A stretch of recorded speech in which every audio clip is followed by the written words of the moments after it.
here. I want to given about 5 to 8 minutes, so I've got to be brief and succinct, so we want to get started. I think I know everybody in the room, but if you don't know me, my name is Greg Madsen. I've been around these parts for about 10 years, and I serve as the Regional Vice President of Carilion Clinic, covering our courses in Bath County, Allegheny County, and Rockledge County. And I'm really thankful you're all here today. I'm primarily up here because of my role as the Vice Chair of the Economic Development Corporation. I see Marla back there, and Dr. Marinoni's here. He's the chair of the board this year, so that's the purpose of me being here, as well as merely asked me to do this. Before we get into today's program and talk about Vision 2025, there are a number of partner organizations, sponsoring and partnering organizations that I want to acknowledge and thank. And there's a number of them. The Economic Development Corporation of the Allegheny Highlands, which I just mentioned, the Chamber of Commerce, I see Teresa here, Dabney Lancaster, and the Allegheny Foundation. And then the City of Covington, the City of Cycle, Douglas here, Allegheny County, John's back there, and then Clifton Forge. Darlene, I see her in the audience. So these, all 7 of these organizations were very instrumental in kicking off and supporting Vision 2025. I hear sirens. Before we get into the substance of the agenda, I'm going to have you flip the slide. Mary said I could go on a little personal tangent just for a few minutes. I thought it would be a really nice spring day today, but it is snowing. But I think we can all celebrate that spring is coming. And this is a picture of my house. It's where I live, and I've had that house for almost 10 years. And I show it to you, number one, because I love living in the Allegheny Highlands. It's an amazing place to be. This is a gorgeous part of the country, great people, and you all know that so very well. One of my hobbies here is planting flowers and vegetables. And I grew up in Los Angeles, where I think the only native plants are ice plants and ivy. So coming here, the whole notion of perennial plants or annual plants was kind of foreign to me coming from Los Angeles. But I just love the mystery of planting a seed, and it might grow, it might not. And the most beautiful things come out of the ground. I've got roses, I've got purple wisteria trees, pink pampas grass, all these amazing things. And sometimes things come up and I said, what was that? Where did it come from? And this will link to Vision 2025. There is a segue here, John. So it's one of those wonderful things about spring, all the renewal, all the growth, and all the seeds that come up and surprise us and delight us every spring. So here's my segue. I've been here for 10 years, and I thought I would sort of compare and contrast what I saw 10 years ago and what I see today, and use the analogy of planting seeds. There's so much activity that's occurred, which I may not always appreciate. So I just think of my own personal life. When I am visiting Covington, my routine might be go to the downtown diner, and the mayor's daughter's always there greeting me with a smile. I go to Butch Reed's Anything and Everywhere and buy stuff I don't need, but I still love going there. Go to Cakes Your Way, maybe have a cup of coffee or a cupcake, and then go on the Jackson River Trail and walk it all.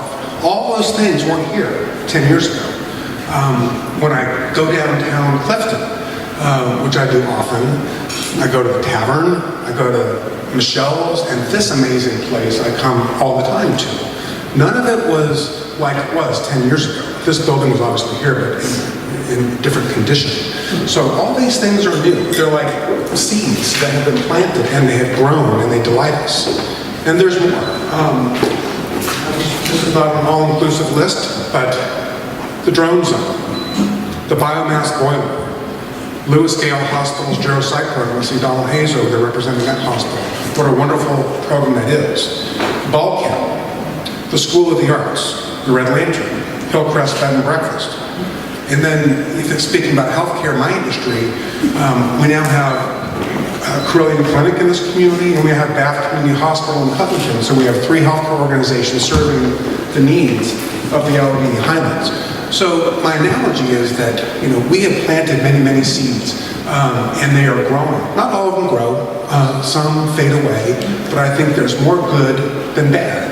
reasons to be optimistic and to be enthusiastic about what we've achieved. And Vision 2025 is really about creating an enduring community that's sustainable and vibrant.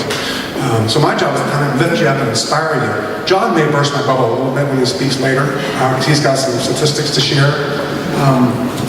So that's my little personal tangent. And if I go on to the next slide. So the agenda today, and Mary will correct me if I get this wrong. You're going to hear just a brief overview of Vision 2025. We're going to go around and spend 5 minutes at each of the booths that represent some of the different working committees. So it'll give you a chance to kind of learn what they've done, hear about the progress over the last 5 years. And then after that, we're going to come back together, have you sit at a table of your choice, and we're going to have sort of a feedback and dialogue session about what you've learned and about what you think we should be doing differently or the same. We'll go on to the next slide. So I know some of you were not around or weren't involved in the inception of Vision 2025.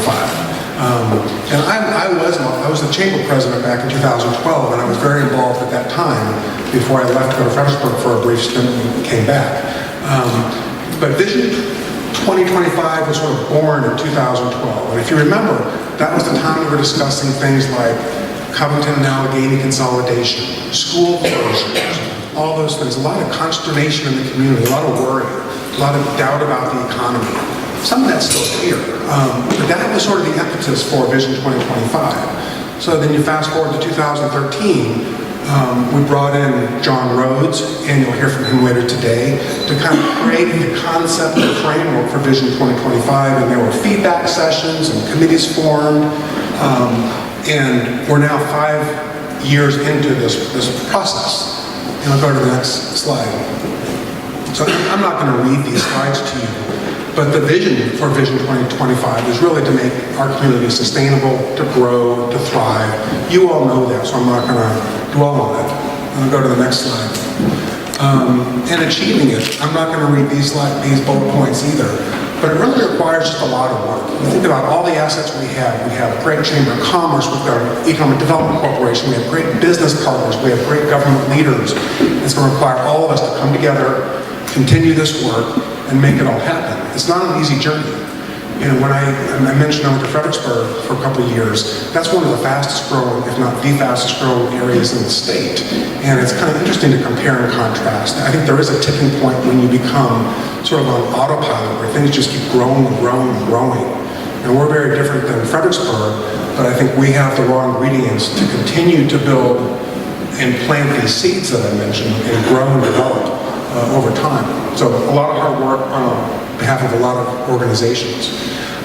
The Vision 2025 approach, simply put, was to first bring in someone like John Rose, who's an expert in developing these kinds of programs and systems, and then to have a series of working groups, committees, and there are 6 committees that have been working for 5 years in various areas, and that's what you're going to hear more about today. So it was planting 5 or 6 seeds with hopes that they will grow. And I think they have grown. You're going to see that today. And the committees are as follows. And I'm going to have people raise their hands when I name them so you can see who are on these various committees. But before I do, this is National Volunteers Week. And everybody on these committees has been volunteering their time for the last 5 years. I just really want to acknowledge, especially the volunteers, for what they've done for our community for such a long time. So the first one is the Corridor Curb Appeal Committee. If you're on that committee, raise your hand. Here you go. We'll give them all an applause at the end, so you have faces to a name here. The second one is the Web Store and Small Business Support. Raise your hand. There's Marla back there and Terry. The third one is the Industrial Heritage and Technology Discovery Center. I see Paul back there and John, and you see all the hands there. And then the Community Landscaping and Destination Gardens. Mary's involved with that personally, and a number of you. And then Industrial Sites. John's over there and up here, and I think there's also a subset committee. That's why I referenced 6 committees on broadband, which is an offshoot of this committee. So for all those of you volunteering for these committees. Let's give them all a round of applause.